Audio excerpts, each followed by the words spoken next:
murdering and killing youngins. Oh my god. Revenge of the Sith by far the funniest, because out of all the Star Wars films, there's always like some meme to be found in everyone, but Revenge of the Sith is like the autistic goldmine of Star Wars memes. So what do you do tonight? You mean who am I being?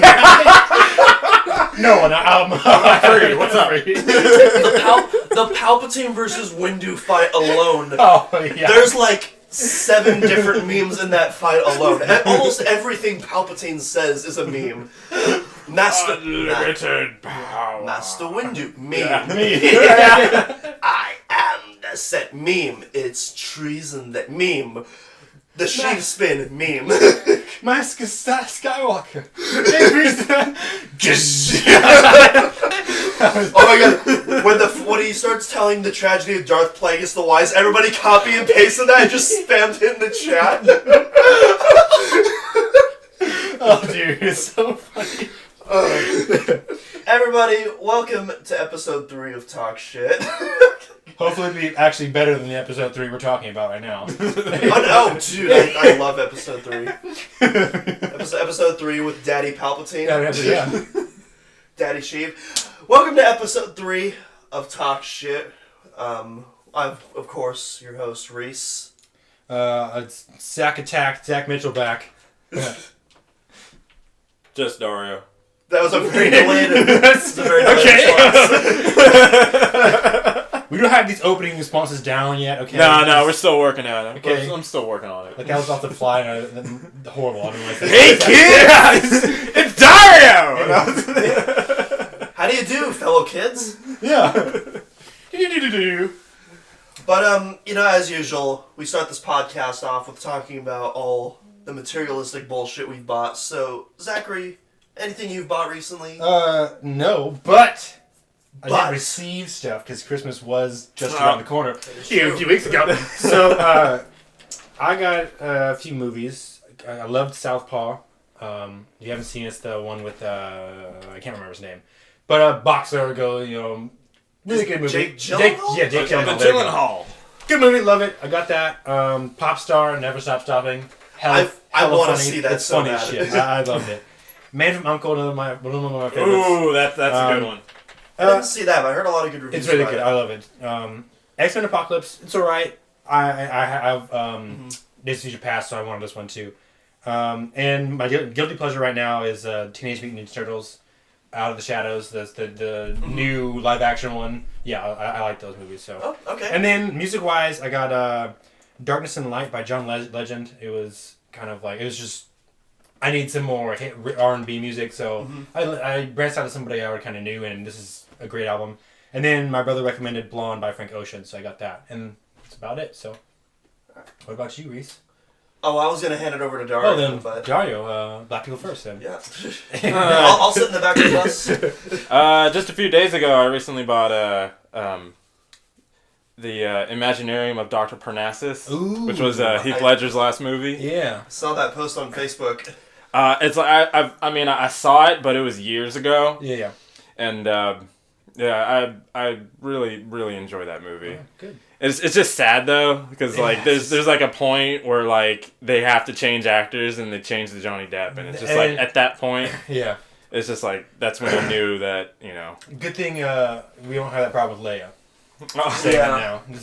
But anyway, anything else there? Like music wise, not really. I just scan through YouTube pretty much. Standard. Is it gent?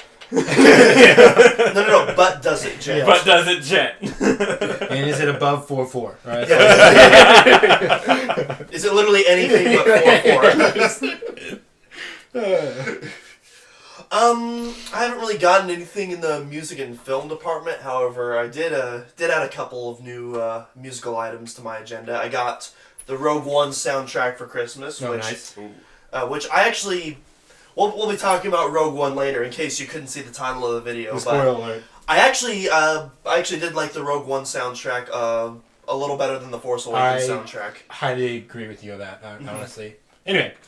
But yeah, I got the Rogue One soundtrack, and I didn't realize until recently, but one of my favorite hip-hop / pop artists, MIA, she released a new album this year, which I had no idea about, so I picked that up and quickly gave that a listen to before writing my top 15 albums. Of course, we're not going to talk about my top 15. We're going to talk about our top 5 albums this year, because top 15 would take way too long. We're going to talk about our top 5 music, our top 5 films, holy shit, and our favorite top 5 games of the year. Oh my god, that's a lot. Yeah. Not really. If we do it right, we do it So right. basically it's 15, instead of 15 music, it's going to be 15 total. Span our little grasp against all 3 genres. So yeah, but does it gentlemen? Okay, so we started with music? Yeah, we're going to start with music, then go to games, and then go into films. Okay. You want me to start this one off? Oh, yeah. I started first last time. Go ahead. All right. So so again, we're gonna keep this really short and simple because we want to save the most of this episode for Rogue One, yeah. so we're just gonna do this kind of speed round And style. one-line it. Yeah. My number 5 album of 2016 is gonna be Joanne by Lady Gaga. Actually, nice. I really I've listened to a couple of other Lady Gaga's albums and. I've appreciated her work, but she's really never made it into my my top list before. This is the first time she's gone into it, and she's gone pretty far. My number 5 album of the year, because it feels more like a 70s pop album, if that makes sense. It has a lot of old school synthesizers and stuff like that, but she also has a lot of live instrumentation strewn throughout. And I made a Facebook post about this. But she's a really talented acoustic guitarist and a really talented pianist. And there's a few tracks where it's just her singing solo while playing guitar or playing piano. So what she's saying is she's a talented musician. Yes. Oh my gosh, it's amazing. I actually do respect her a lot for her music, her instrumentation, and also her singing. Yeah, absolutely. And regardless if it's just her singing alone or if she does have the 70s pop elements throughout, it's really catchy stuff, and it really goes great together with her voice. And you can tell there's like no auto-tune. I mean, obviously she's in a studio. Everyone, no matter what genre you are, when you go into a studio, they're gonna make your voice sound better, using today's technology. But it's no auto-tune or anything like that. It's most of that effort is coming from her, and I really like it, and it pays off. But yeah, that's my number 5. Zachary, what is your number 5 album of the year? A very, very simple album. I actually like these guys for a while. It's The Pretty Reckless's Who You Sound For, number 5. I really enjoyed this because the album gave you, I think you got into him with Going to Hell. Yeah. And I like that album, but for me, I don't know why it didn't click with me as much. I know what you mean. Like, for me, it was like, I enjoyed it, but it was also like, it felt like a stepping stone. I'm like, okay, this is a stepping stone, but if their next album doesn't top that, I'm not sure if I'll go back to them. And this, for me, and it looks like for you too, top that, and it was Absolutely just like, agree. I was just like, oh, I can't, and I was sitting there fighting to see if I can I put it on the list or can I not, and I had to re-listen to it again one last time about last week, and I was just like, number 5, easily. So that's mine. Dario, my boy, do you have a number 5? A number 5. I'll have a number 6 with extra dip. What's funny is that I picked up like several like new artists and stuff, but albums. Yeah. I haven't really bought that many albums lately. That's fine. Yeah. Oh, okay. Then who have you picked up recently, like new bands, whatever? Skyhopper, actually. They're very it's clean vocals. It's just really, really groovy guitaring. Okay. Maybe in the rock genre. Yeah, Okay. yeah. Nice. It can be like kind of like Tesseract in a way. Okay, yeah. But a little bit softer. Okay. And just more. It's just really beautiful. I Okay. just love it. It's like It's like Cannibal Corpse, but just a little softer. Just a little bit more rock element to it, and not want to hang myself. Yeah. I get a single tear. Yeah. It's called the album that I did listen to. It's called Guiding Lights. Okay. Oh, I think actually, grazed over that album, and I didn't know the band, but I knew the. I think I showed you them. I think so. So, I agree. Yeah, they're definitely like Tesseract, a little lighter, but Tesseract's kind of a prog gent metal band. So. Yeah. Anyway, Reese, your number 4. My number 4 album of 2016 is going to be the Another Metroid 2 remake soundtrack composed by Milton Guasti, with a couple of guest appearances by Darren Kerwin and I already tried to pronounce his name the last episode. Torbjorn. I'm sorry. Torbjorn? I'm sorry, sir. I cannot pronounce your name if my life depended on it. But no, I already talked about how much I love the game, but the soundtrack itself as well is really great as well.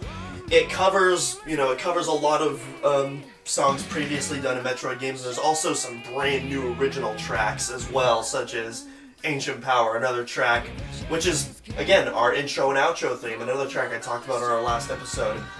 Just a solid, well thought out soundtrack with a lot of great composition and a lot of really cool callbacks and fan service to previous Metroid games. So it really hit me on a personal level, especially a track called The Last Metroid, which is based off of one of the original tracks from Metroid 2, which this game is a fan remake of, obviously. And it just, it's one of those. It's a song that makes me feel, really emotional and nostalgic. So nice. It's a soundtrack that I really appreciated. Zachary, you're number 4. This person, it's Life Screams by Lacey Sturm. She's the former singer of Flyleaf, and this is surprising for me because this is her first album. Musically since she left, I think in 2010. So she's one of my favorite all-time female singers. It's one of my favorites, and I really enjoyed this album. It shows her growth as a person, tells a lot of her pain she's gone through. It just highlights what a kind of a genuine musician goes through and what they put into their music. And not only does she perform well vocally, but her band is fantastic on this album. And they have a live track on here, which is a cover, Roxanne, that I love. It's great. Oh, by the Police? Yes. Okay. It's brilliant. I love it.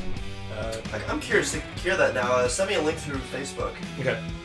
Not now, so we're done recording. Yeah. I don't know, I guess, Dario, are you done with this? Or? I'm number 4. Okay. Go ahead. Well, the band Era. Okay. ERRA. The album's called Moments of Clarity. There's a song called Dreamcatchers. It starts off very like piano. It's like then it just gets all heavy. Dario, that does not sound like a piano. It's playing bass. Exactly. Seinfeld. Yeah, this is my tried favorite. to. It's like, this is my favorite piano song. You start playing the Seinfeld theme. Right. What? Yeah, they use heavy, heavy vocals and clean vocals. They switch it off. Very, what's the word? Brute Floral? Yeah. They're strong. They're strong. They give me goosebumps. 0, 0, 0, 0, 0, 0, 0. They give you a hard on, really. They give me. Yes. It's I'm so fucking hard right now. All right. No, I was listening. I was on my buddy's going over to my buddy's house, and I was listening to that song Dreamcatcher, and I'm all going hard in the car, and then I almost ran a stop sign. It was full of Reese. I'm kidding. Yes. I'm like, where'd that go? Hey. Just at 1 or 2 in the morning. Yeah. You slam going 300 miles. You slam on the brakes. Jesus, I wish my hybrid went 300. I mean, like the distance, full distance, not speed. I'm proud. When you slam on the brakes and you're just like, you know what? Fuck it. That roll. Yeah. Anyway, Reese, my boy. Number 3. So my number 3 album is actually your favorite album of the year. It's The Last Stand by Sabaton. That was sarcasm. Ew! I was like, oh my god, he's gonna be gonna feel bad when that's wrong. No, I don't like Sabaton. It's alright. I'm sorry. Again, I apologize, Andrew, if you listen to this. That hashtag that shout out though. Oh yeah. But no, I mean, I know you don't like Sabaton, but for me, it's like, and I know it's all because of the vocals, but for me, I fucking love, I love Joaquin Wardem. I think that's how you pronounce his name. But I fucking love his vocals, and I love how it syncs with the 80s synth. It's a really weird combination. It's melodic metal meets 80s synth meets whatever. Is he Swedish? Is he a Nordic singer? I don't know what nationality he is, but I thought it was German, but whatever. I don't. He might be. I don't know. I don't know what his. But anyways, I don't know. it's that combination, and then literally all they sing about is various battles and wars throughout history, and you have Sabaton, and Yep. and really this album doesn't really break new ground. It's more the same, but I mean I fucking love Sabaton, so I have no problem with that. It's epic. That's my big summary. Exactly. Your number 3. This one actually just made it on my list prior to coming to here to record, because you had given me 3 bonus tracks to this album, and it kind of just pushed it over into this top I think spot. I know what it's going to be. The Serenity of Suffering by Korn. And great pick. I think this album is such a just a return to how Korn was in the early 2000s and kind of late 90s. That real nu metal-esque. I can't even describe this fool because they're so weird. You know, they're with his weird tones and his vocal like weird ass growls and shit. Very distinctive. There's that, and then there's the stuff from his recent albums, which is the lighter kind of shaved down aspect of their stuff, but it still works, and they do it better on this album. And that's what I enjoy about them. That's my number 3. Alright, my number 3, Battle Cry, the album Battle Cry from 2 Steps from Hell. Have you heard of them? Yeah. Very, it's like, movie music, epic movie music, kind of that stuff. Okay, It's like, basically if you're like listening to it, watching a huge, epic World of Warcraft battle, stuff like that, I love it. I love the melodies, all the different instruments they use, because they mix, just like classical and like just metal. They mix it. Okay. They nice. Oh, that sounds pretty cool. It's like I'll listen to it on my way to work. It gets me going. Nice. Getting in the top 2, Reese. Okay, so these next 2 albums, these motherfuckers, I was going back and forth between these because I did not know which to put at 1 and which to put at 2. So these next 2 albums are very close, but in the end, number 1 is legitimately my favorite. But we're not here to talk about 1 just yet. We're here to talk about number 2. I think I noticed. And my number 2 album of the year. And those that tasted the bite of his sword named him the Doom Slayer. Mick Gordon, the Doom 2016 soundtrack. Nice. Holy fucking shit. This is legitimate. This is by far the best soundtrack of the year. I'm just gonna throw that out there. It's one of the best metal albums of the year. It's fucking heavy as shit. It's epic. It's, it totally reflects all the brutality in the game. It's just, I mean, it's pretty much, I told Zachary this already, but literally the Doom soundtrack is pretty much my exclusive gym playlist now. Yeah. It's such a great listen to. It has more time signatures than just 4/4. Yes, it does. Yes. The BFG division. You can have the most innocent person on the world listen to BFG division, and they would turn into a natural born killer. It's wonderful. It's such a It is that's the best way I can summarize it. It's such a fucking wonderful soundtrack. Thank you, bass to Mick Gordon.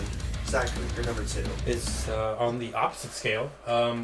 It's the album. One of the albums I just picked up, "Darkness and Light" by John Legend. It's it's one of those. It's like I'll point to it as one of this is a good modern day R&B album. It's loving and inspirational, but not like I'm gonna fucking rape you basically with the lyrics, you know. Uh-huh. But I love it. I recommend it. It's a beauty to listen to. Dario, my brother. All right. For my number 2 is At the Dream's Edge by Chip Spanner, instrumental band. Nice. Very, it does jam. All right. It jams hard. We love Jet. I like to jaunt. All right, Patrick. So, your number 1. I think you already know what this is. I know your number 1. Yeah. My number 1. You all know what it is. It's Hardwired to Self-Destruct by Metallica. That is my number 1 album of the year. Again, this and Doom were just fighting out to the death, and I had to listen to these side by side, compare how many tracks resonated with me versus how many tracks appear on the album, and at the end of the day, I think Metallica just barely edges it out. I just imagine you're sitting there and you're playing both of them really loud at the same time. Just one in the left ear, one in the right ear, just like in a meditative state. Track by track, who's better right now? 1v1 me, bro. Who's a better drummer, Mick Gordon or Lars Ulrich? Hey, a few years ago, it probably was Mick Gordon. I actually don't know if Mick Gordon did the drumming. Anyways, we're not talking about doesn't that. matter. It's a joke. It's a joke. At the end of the day, there's just a lot more of just enough more of Hardwired that resonates with me than the Doom soundtrack, because the Doom soundtrack also has a lot of filler material, like ambient music for like hallways and stuff like that. And so at the end, Metallica's album, literally, when we're talking about the main album from Hardwired all the way to Lords of Summer, when we're talking about that, there's only 2 tracks off that album that I could do away with. Yeah. All the other tracks, though, I love. Okay. Nice. Doom has a lot more filler, and so that's why I picked Hardwired in the end. Okay. That is my number 1 album of the year. Beautiful. Yeah! My number 1 is Stranger Has Prevailed by Think Scientists. These guys are, if you've listened to Coheed and Cambria, they're kind of like them in that vein, except they have like trumpets and saxophones and piano, all that stuff into it, and they're way more in the progressive vein, but at the same time they're so unique and melodic, and it's just another one of those albums you can listen to him sing and be impressed, or you can just listen to them play their instruments and still be blown away. And it's just a hard listen to. It's just a nice, calm, and at the same time intense listen. So, Dario, number 1. My number one would have to be The Speed of Dark by Angel Vivaldi. Mm-hmm. Oh yes, I like that guy. Another instrumental band. Okay. I'm really big into instrumental music. Yeah. Oh yeah. Same. Yeah. I picked up a lot of instrumental stuff these past few months. So I agree with you. It's good. It's good background. Oh yeah. When we're playing video games. Oh yeah. You know. Trust me. We know. So yeah, that was that's all our favorite music of 2016. We're gonna go into our top 5 films. We're actually almost about 30 minutes in, so I'm actually gonna try to speed. Yeah, let's just. I'm gonna try to speed these up even faster. Yeah, let's just describe, if you want to, the do a quick 2 lines, I guess. 10 to 15, maybe 20-second summary of each, I guess. Yeah. Don't go more than 20 seconds. My number 5 film of the year goes to Zootopia, my favorite animated film of the year. I thought it was very funny. I thought it had a great message. Obviously, kids are going to like it, but as with many Disney and Pixar films, adults are going to get a lot out of it as well. Zachary, you're number 5. Doctor Strange. That's it. There you go, Dario. But very descriptive. Yeah. There. I loved it. Anyway, Dario. Inferno, Tom Hanks. Ooh. Interesting. I like that pick. My number 4 film of the year goes to Bad Moms, my favorite comedy. Oh shit! I forgot about that movie. Yeah. So we actually saw this, and I was actually kind of surprised because Sausage Party was going to be my favorite of the year, but I actually think Bad Moms topped it. I think Mila Kunis, Kristen Bell. I thought everybody, they all had really great chemistry together and had a lot of funny moments. Cool. I'm gonna do Civil War. Captain America at number 4. Fun, Spider-Man and Ant-Man growing big, and of course, Black Panther. That's all I gotta say. Dem Chun-Li kicks. Yeah. 4 would have to be Sausage Party. I don't know how I was annoying my brother in the movie theater for how much I was laughing. Just Dario, shut up, dude. Nice. Dude, your laugh gives me life. Yeah. My number 3 film of the year is going to be Rogue One, a Star Wars story. Really awful title, but I enjoy it's funny. We'll be talking about this later, but yeah, actually, I don't even need to talk because we'll talk about it later. So Zachary, you're number 3. Is your number 5 Zootopia? Okay. I love them. I love that movie. I love the message. It's cute and it's not too pushy with its subject matter. Yeah, the subject matter. I don't want to call it politically correct because it's not. It's just really. It's good. not. It's not. It has a great message, but it doesn't hit you over the head. Yeah, it's exactly. not preachy. It's not exactly. It's not preachy. It's beautiful. My friend Daria. Wait, we're on 3. Well, yeah. I was like, what movie is that, man? Okay. My number 3 would have to be Assassin's Creed. Really? I did. You did enjoy it. I didn't see it. I did enjoy it. Fucking hated Assassin's Creed. I couldn't go in there because I played all the games. It had a lot of the elements from the game. It gave me chills. I'll say that. Okay, it gave cool. me chills. No, respect. I've played mostly all the games. I haven't played the new one that they released last year in England, but I'm sorry, Dario. I heavily disagree with your opinion. My number 2 movie of the year, and you could say that technically this came out in 2015 because it was released earlier in a select few theaters, but it didn't get a wide release until 2016. So my number 2 movie of the year is going to be The Revenant, which a lot of people forgot about. Oh man, I bought that last winter. Loved it. Yeah, such a fucking great movie. Yeah. I mean, Leonardo won that Oscar for a reason. Oh yeah, it was. He kills it in that movie. Even more than that bear. Dude, there are just times when I'm like watching Leo and he just gives that look. Oh, I'm yeah. just like, I don't want to mess with this guy.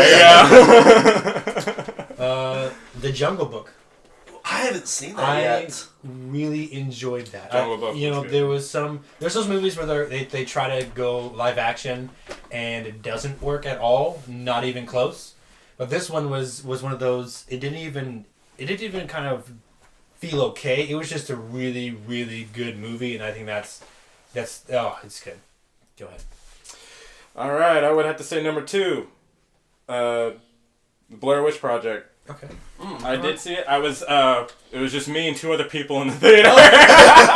So it's like us when we saw the SpongeBob movie last year. Oh, fuck that movie. I do. Sorry. We saw it opening night, and it was literally just me, him, and our friend. SpongeBob. That fucking movie sucked. See, it hadn't been. I like the last half though, 3D. It's been a while since the last time I saw a horror movie. Yeah. In theaters, I jumped up. I'm like, oh my god. Anyway, It's just it made it was good how they made connected to the first one. They made it like you're stuck in the woods. You're stuck in the woods. There's no way of getting out. You're cursed. Like you can't get out until the witch gets you. Nice.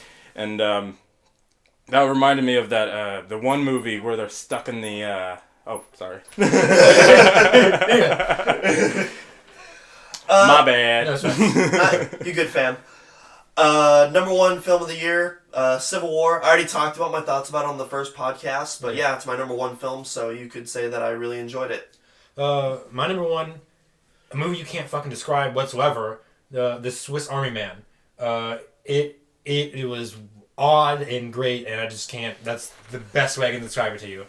A YouTube critic I follow, Chris Stuckman, reviewed that movie, and I'm really curious to see it after what I heard. It's great, but it's just like bizarre, and the soundtrack's phenomenal. But it's just like, oh, it's weird. Yeah, go ahead.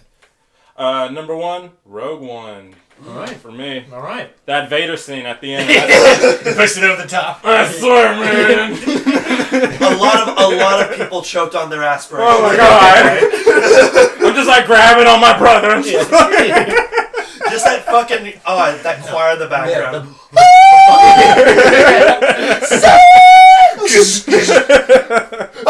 Help us! We might talk about that or reference that. Yeah. Maybe. All right. It might be a scene we touch on. I'm gonna start with the games. Oh, okay. Because it's not exactly my top 5. It's literally the 5 games that I played this year, 2017. Okay, yeah, that makes sense. So, yeah. No particular order. Overwatch, Batman Telltale series, Doom, Grim Dawn, and FIFA 17. You can go ahead with your lists. You have them. All right. Okay. So I guess I'll just. Sorry, I ruined it for you, but No, I guess I'll just read off all 5 of mine then. My number 5, Mirror's Edge Catalyst. I didn't like it as much as the first one, but it was still decent. Yeah. Again, I didn't really buy many games this year, so I'm not exactly raving about my number 5 pick. Okay. Yeah. Yes. Number 4, Overwatch, on the other hand, which is a great, it's great multiplayer shooter. Fun. Yeah. Really enjoyed that. I do I do have a problem with microtransactions and loot crate stuff in general, but that aside, it's a fantastic game. If you're listening to this podcast, and you play video games, you've probably played it already. So yeah, so it's not pay to win, so no, whatever. It's a discussion for another time. Yeah, exactly. Number 3, Gears of War 4. I really enjoyed the campaign on this one. I really like how it expanded the story, especially after Gears 3. It really it introduces characters that have some really interesting backstories that tie to other people we might know from previous games, without giving any spoilers. A lot of fun, and of course the multiplayer is as solid as ever in Gears, especially now that it's running at 60 frames. Number 2, technically a fan game. I've mentioned this in this podcast and the last podcast. Another Metroid 2 remake.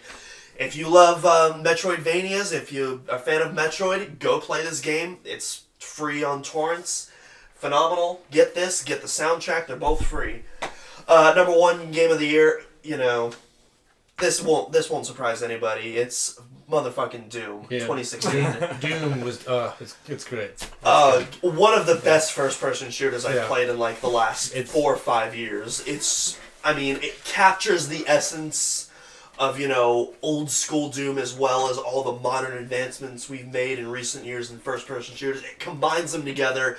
It adds a shitload of gore. It adds that phenomenal Mick Gordon soundtrack that I can't shut the fuck up about. And you get Doom 2016. Pretty much what Duke Nukem was gonna do, but they fuck it up.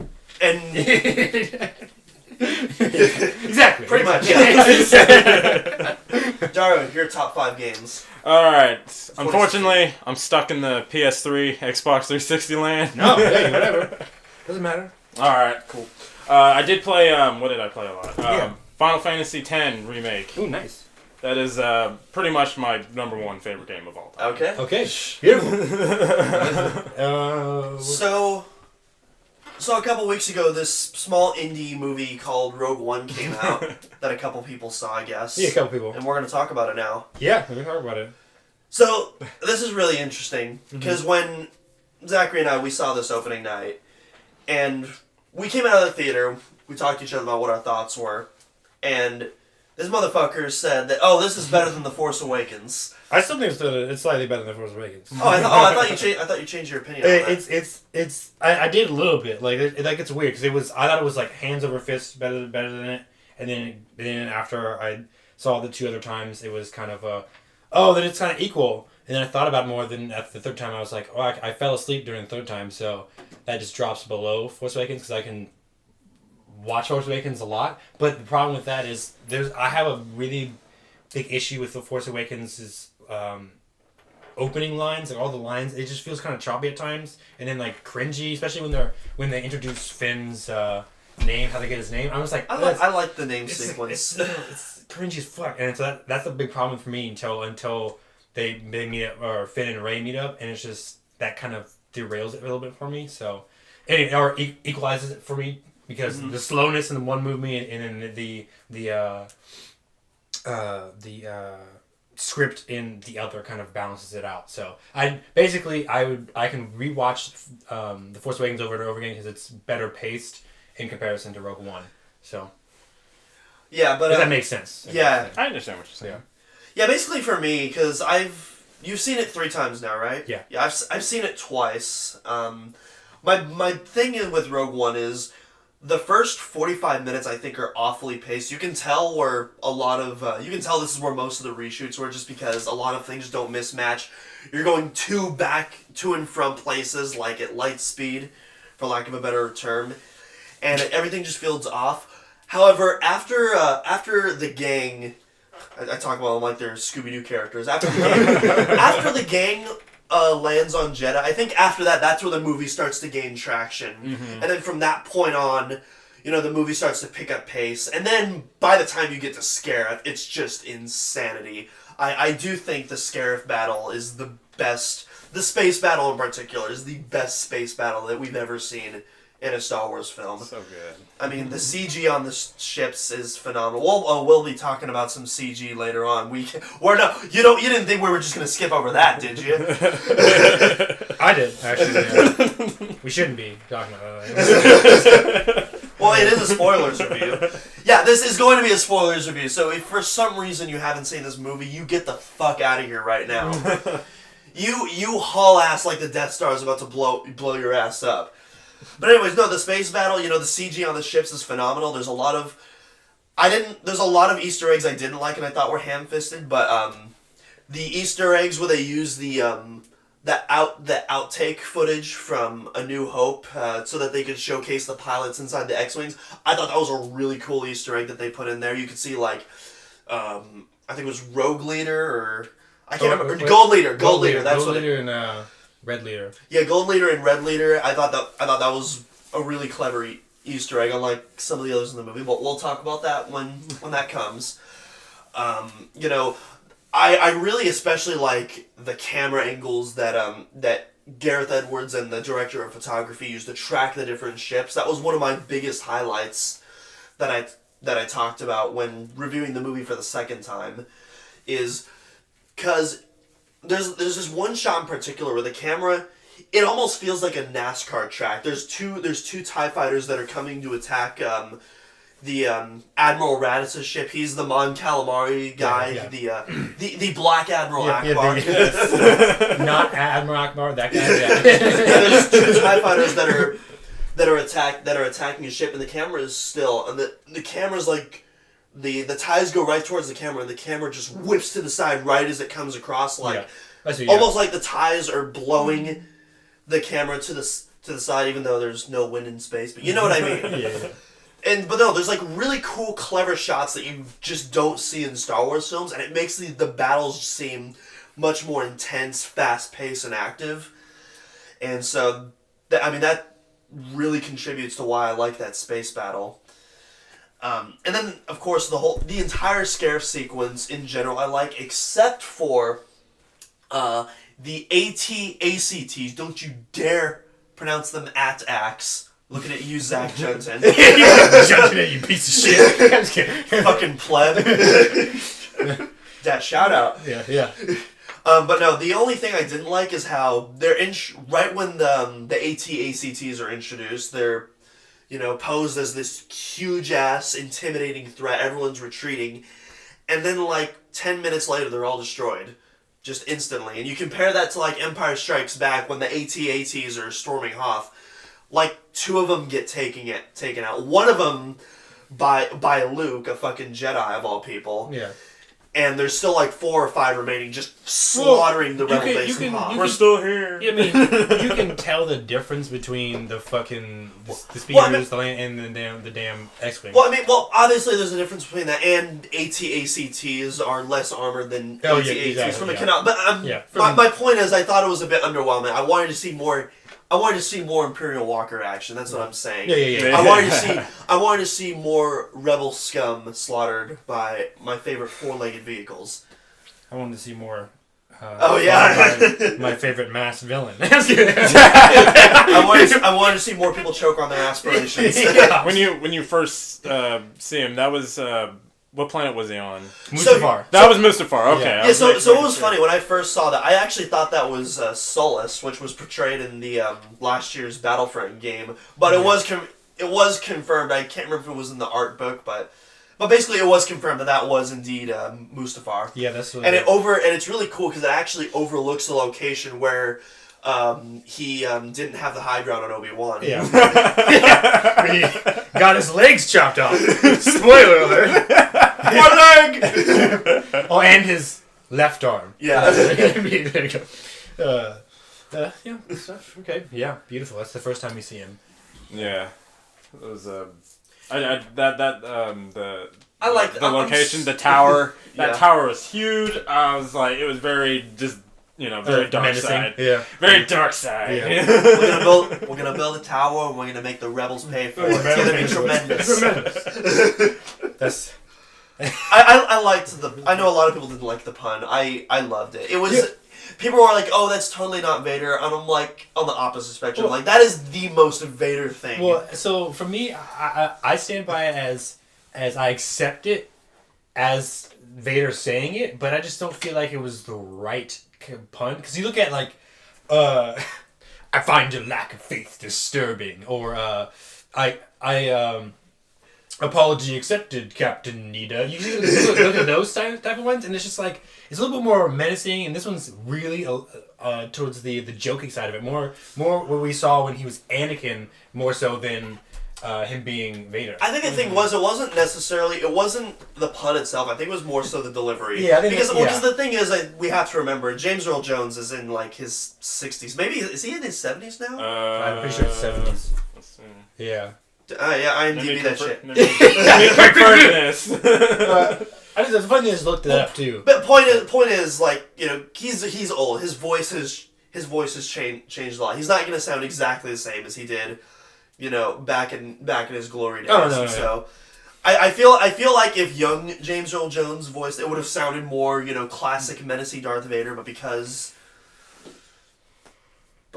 either way, point is I like the pun. I thought it fit very well. That's right. Yeah. I appreciate the memes that have spawned since then. Which, oh my god. I haven't seen any new ones from Rogue One. Oh my god, dude, you gotta join the Star Wars Sith posting. There's been so many fucking amazing, especially with Krennic, there's been so many deploy the garrison memes. Okay. Or, are you kidding me, I'm blind memes. Oh, dude, don't give me, oh god. Fucking stupid. Every time I saw him say that, are you kidding me? Oh, come on, I'm blind. all I think of is fucking Anchorman 2, where he goes, I'm blind! Oh my god! You ruined that for me. Yeah, He's just playing with the shark. He's like, I'm blind! I don't think you understand this. I'm gonna tell you this one more time. I'm blind! I can't get over it. Like, You literally. guys ready? Yeah, what's the age? James Earl Jones, 85. No shit. Holy shit! Born January 17th, 1931. Wow. Oh, yeah. Nice. Wow. Yeah. Holy shit, you're looking good for 85 then, James. I Nice. think he's still acting and stuff. He's doing a Broadway play and stuff like that. So he's Doing- still at it. He's doing Star Wars Rebels, obviously. Yeah, as well. Rebels, yeah, obviously. I mean, he is a steady paycheck. We can all be assured of that. So. Yeah. What were we talking about? We were Anchorman. Anchorman, I mean, literally, the art viewing when I saw the first time at midnight, I was just like, all I could hear is Will Ferrell doing that. And I was just like, oh, I laughed at when he said it, but it was just, it died. The laugh for me in this movie, it died off kind of like with some of the Marvel jokes. So that's a big downfall of this movie, I think, is when they try to be funny. It was kind of funny the first time, and then just waned off. Or in the case of K2, I think he was kind of like, I knew he was funny because everyone else was laughing, but I was sitting there like, I bring levity, I guess. And I think the one joke he had that I laughed at was when he's like, "Oh, not me. I can survive in space." That one I laughed at, open-hearted all 3 times. I chuckled out. I was like, "Oh yeah." The other ones I was just like, whatever. Whatever.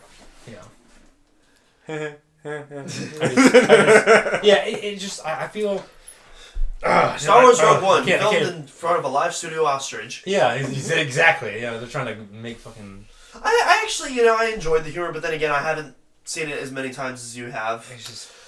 And I've seen it in a packed theater every time, so I mean, I'd have to see it. Yeah, I have to. I'd have to see it, to really judge what my take on the humor is. I'd have to see it again, in a smaller setting. But no, because like for me, it was like the first times it was many people who laughed at it, and the second time it was still a relatively okay amount of people, and then the third time it was like crickets with some of these jokes. I was just like, oh yeah, that's basically how I feel right now. So, and it was like but the one nauseous thing about it was like everyone was crickets except for this like one woman behind me. She'd laugh. Oh yeah, every single one. Of them. There's always one moviegoer. Like, oh my god, they're not all that funny, and it's just not even close. Like but yeah, people got ready to stand up and look at it. Yeah, what are you doing? I was like, for me that third time, I fell asleep the first like 40 minutes of the movie, kind of. I was like in and out, and then afterwards I kind of, instead of watching the movie with it, because I was at a point in the theater where I was on the right side of it and kind of in the front, so I could turn and look at people and see their reactions to the movie. Because I already seen the movie, so this time I was kind of more interested in how they watched. People watching. Exactly, people watching it, how they enjoyed it and stuff like that. What they were watching, what they were doing. Yeah, yeah, exactly. Yoda. Yeah, it's good, but I have a lot about. I thought you were about to say I have a bad feeling about this.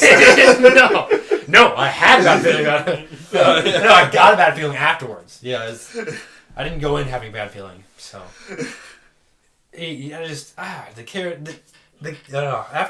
After watching it the 3 times, I just kept seeing the kind of performances some of these like Felicity Jones did for Jin at times. I was just like, it's very 2-dimensional. Yeah, it was just like, I really feel like this was oh hey, you want a job? Yeah, sure. And then they just kind of phone it in. It was like, okay. I didn't think they phoned it in. I just didn't think they. No, just her. Just Felicity for Jin. I didn't think they just had material to work with, because I mean, the characters, I didn't dislike them, but I didn't really care about a lot of them either. Like the only 2 characters I really cared about were Base and Shirley, and everyone else was give or take. No, I'm saying you really didn't have a connection with them. All of them, yeah, exactly. I had posted about this, and it's like it felt like they were all there for their base role in their base role. Yeah, the base role in Rogue One. So, like as I kind of mentioned, it was like, oh, you have it's kind of like going to a video game and having your specialty groups, and you're the one person doing one job and all that. So you have your heavy weapons expert with Baze, and then you have not to interrupt you, but I love. I'm glad that we both noticed at the end of the movie, like he's just throughout the movie he's just fucking unloading on people. And all of a sudden, the last sequence, 3 shots, reload, 3 shots. Like what? Like what the fuck? you literally were just mowing people down a scene ago, and then you were like a fucking German on Normandy Beach, just slaughtering people, and now all of a sudden you have to reload. What is this bullshit? And Kylo Ren called him a walking cheat code. Oh yeah. I was just exactly. Cheat code. It's like, oh dude. I was sitting there, I was like, dude, that's the problem. I felt like all the deaths were, except for K2's, was almost pointless because, aside from Jin's and Cassian's, or Cassian, because I noticed they said his name at least 2 different ways in the movie. I'm pretty sure it's Cassian and Cassian, and I was just like, okay, whatever, but it's Cassian. Because at the end, the whole fucking place, spoiler alert, blows up. So you're just like, why was it necessary for you to have literally, I think, 2 scenes where one character is grabbing another character on the ground after they get shot or whatever. So it's Chimway, the blonde guy, whatever his name is, blind monk guy, that guy. He got shot after channeling the Force, and then he stopped channeling the Force. Force is with me and I'm one with the Force. Yeah. Force is with me, I'm one with the Force. And he gets shot or whatever, or blown up, and that moment, and then of course Jin and her dad, and I was just like, okay, you used that earlier, like you don't need to do it again. And it was just really, it was weird, like, cause it's like, fucking Baze runs out there under fire, like I don't know how. And has to reload all of a sudden. No, not even that. Like when he goes up to Chirrut, and it's just like they just blew him up and they stopped firing. Yeah, it was a fucking another amazing Spider-Man 2 moment. Yeah, it was just like, when the Rhino is just standing there watching Spider-Man give this motivational speech to the kid, and just like, I'm gonna let him finish before I start shooting. Because then I could justify like okay, there's another explosion going on or something where the dust flies up or whatever, and they don't see him maybe. But I'm just like, but no, they see him because they start firing at him when he stands up. So I'm just like, I don't know. It made sense when Chirrut first walked out there because he was channeling the Force to. Exactly. It's they purposely make it vague so you're not sure what's happening. But the way I interpreted that was that he was actually for the first time using the Force to like affect their movements. Because he was just using the Force to be able to perceive the world around him. I feel like this was the first time he used the Force, and he was using it to alter their aim away from him. That's the way I interpreted it, at least. Obviously, I could see that. Yeah. Obviously, it was they left it open ended and vague, but that's just the way I interpreted it. I only saw it one time, but I remember that. Scrub. You call yourself a Star Wars fan? All right. Watch me. I'm gonna skip work and just. Dario, where are you? No, I'm in a galaxy far away right now. Far away. Like, cause I like you enter the theater. Anakin's there. Yeah. You sent him here to kill me. kind of like fucking my god, Forrest Whitaker's character. He thought Jin came to kill him, man. So Deception. Saw Gerrera. Saw Gerrera, there we go. I was like, I know his name. Save the dream! And you know what? That's kind of that's the hands down the worst death in the movie. You're just like, yeah. I was like, nigga, you could have walked. He's just like, yeah, I'm done running. Yeah. Especially Zachary and I, because for those who don't know, Saw Gerrera is actually based off of a character who first originated in the Clone Wars animated series. Yes. He appears. Yeah, he's originated in a three-episode story arc, and he's actually coming back on Star Wars Rebels once that starts up. Oh, sweet. Yeah. But yeah, he originated in the Clone Wars, and he was actually a really cool character in that 3-episode arc. He had a really deep backstory, and him in the role he was in Rogue One as this rebel extremist. When you watch the Clone Wars, it actually makes a lot of sense. Yeah. That he would have that ideology, and I loved him in the Clone Wars series, but I didn't give a shit about him in this movie. I was like, you could have used this. You could have literally used him to kind of influence your infiltration, I suppose, of getting the plans. Like, use his like tactics, whatever, like his extreme tactics at some points to get in there, And I think it would have helped a lot. But it's just like you show her the video and then you kind of just give up. I guess. Yeah. This is weird. It's weird. I don't know. It's just. It's kind of sad that the most memorable part of Saw Gerrera is the fucking hentai scene. Oh yeah. Bogora can read your thoughts. No. I was like, that's basically. Why was that in the movie? There was no need for that. Like I mean, dude, you sitting there. Respirator, and it's that awkward, weird kind of like snap of his mask, and you're just like, and he goes, and I'm like, oh, okay, the fuck is that? And then proceeds. I'm telling the truth. You're a big guy. For you. And the funny thing is like, you never see how Bogera works. Or, like, how it determines he's lying. I'm just like, so just kind of. It's one of the clearly part of the reshot scenes. Yeah, I was just like, you don't need this shit. That was, you could have scrapped it. There were like, and that's the thing. I told earlier that I thought the first 45 minutes of the movie was horribly paced. I think you could have redone that entire section and used it to make the characters more three-dimensional instead of copy-paste, if that makes sense.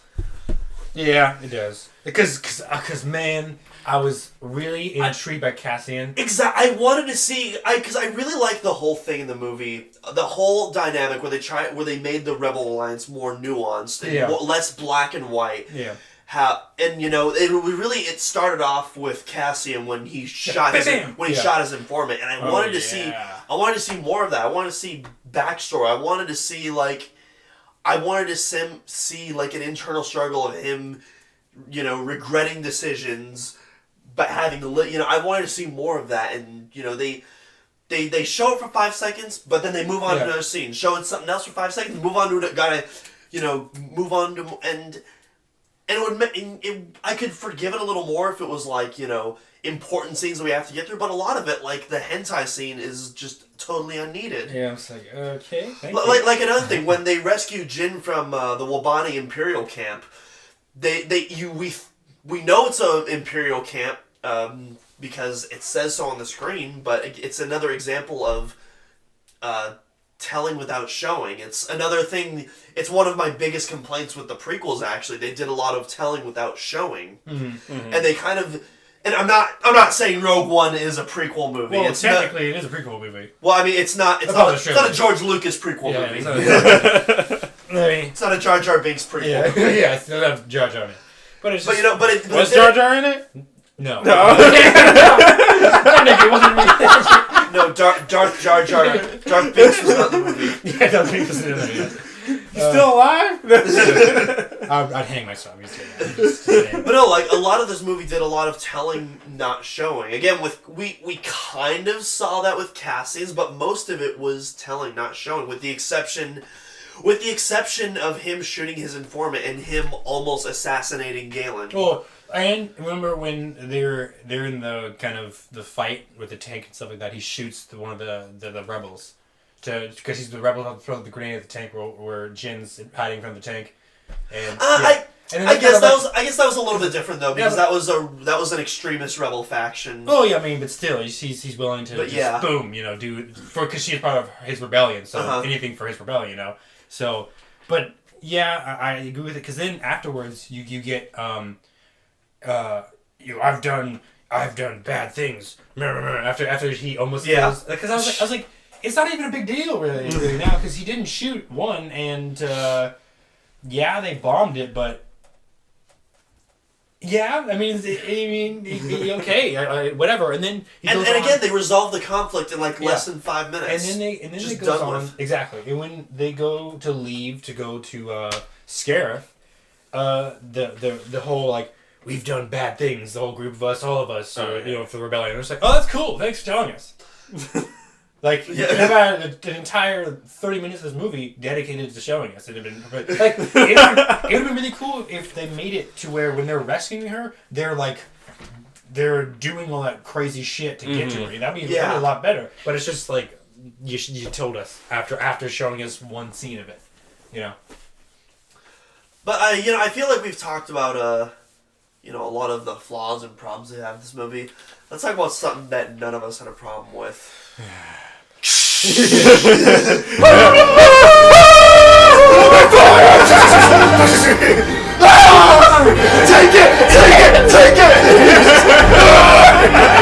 it all! Literally 45 seconds of Vader killing people. I fucking blew my load all over the entire audience sitting in front of me.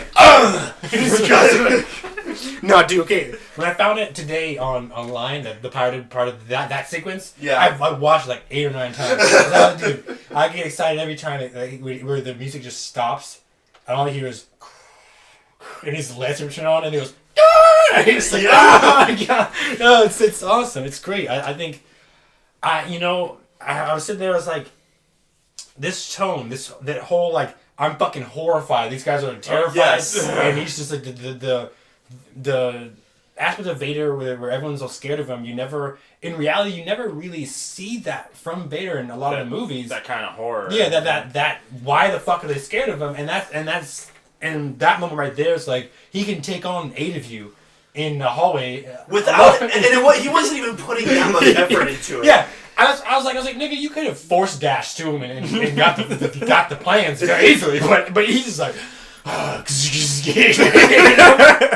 throwing on Michael Myers. So hold on, before you name Michael Myers, that's actually a very important part of. So So what I'm saying is like he had put so little. He put in work, but at the same time not enough. Cause like when he fought Luke, you could hear like his respirator went up. Like he was breathing faster when he was fighting Luke because it was a worthy fight when he was fighting it. But this one he's like, especially in the end of that. Yeah.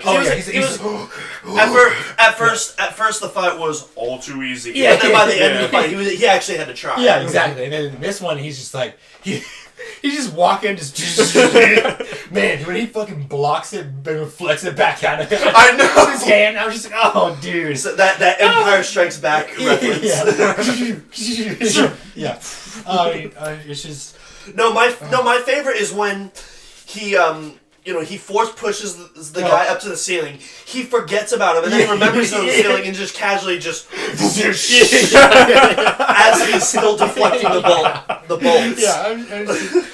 The funny thing is, like at first I had like my big nuance was okay, he fit his arm through the door. Why didn't he do that earlier? And then I kind of re-look when I kept watching it, when I saw it today, I was like, okay, first of all, the doors actually they got it, they pulled it a little bit more open for him to do that later in the scene, but because it was smaller earlier when it first stopped, and then of course there was no one in front of him yet until like the last moment. Because most of the people were just evacuating to the Tantive. They didn't hear him, so it was just like, oh, okay. The Tantive, which is the cruiser that we see in the beginning of A New Hope. Yes. Hint, hint. Surprise, surprise.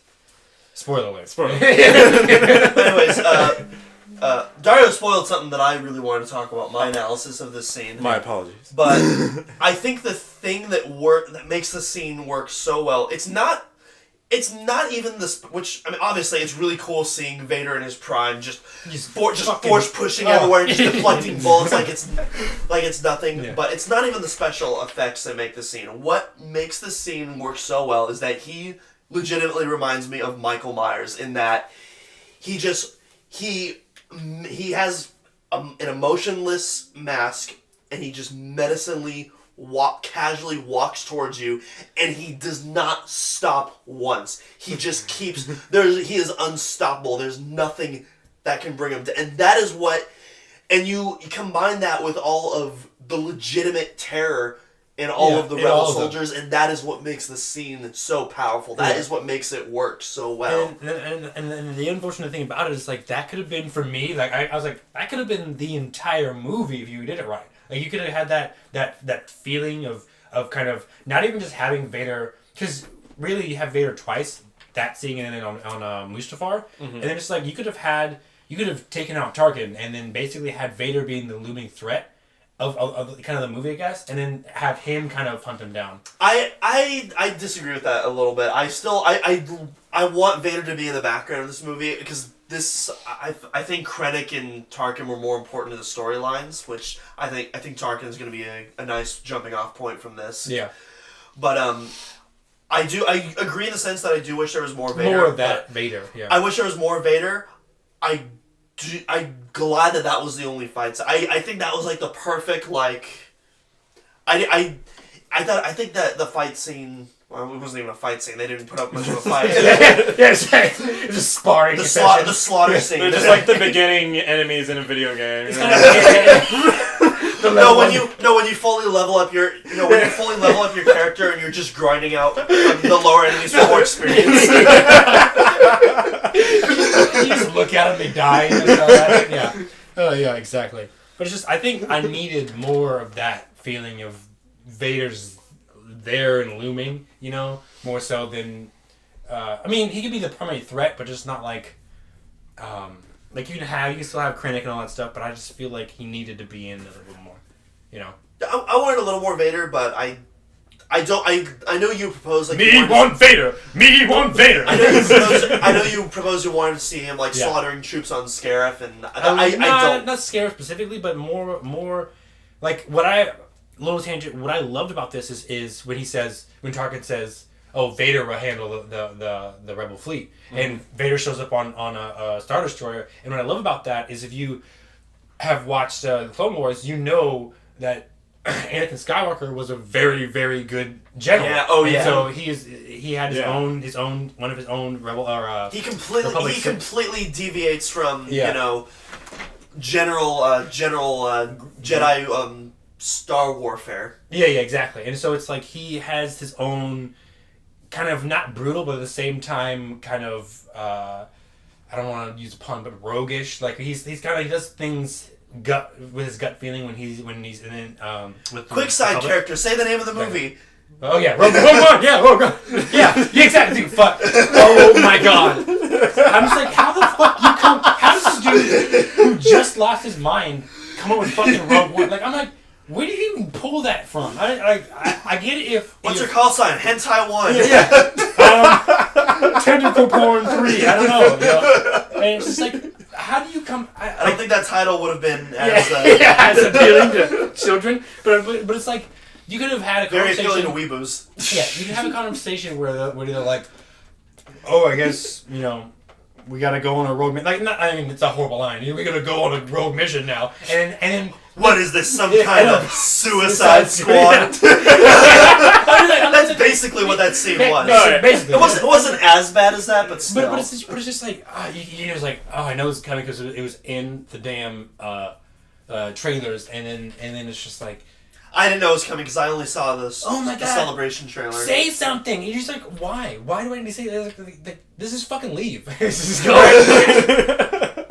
and they can just left and then be like, oh my God, the rogue group of people, you know, just left, whatever. And then when they call in or whatever, it's like, oh, this is the rogue ship, you know, the one rogue ship, and they're like, oh, rogue, okay, we're going to Rogue One, whatever. Something more to it than just be like, oh,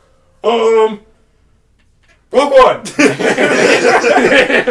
You know, I don't know. We are shooting Tauntaun. Yeah. Exactly, something fun.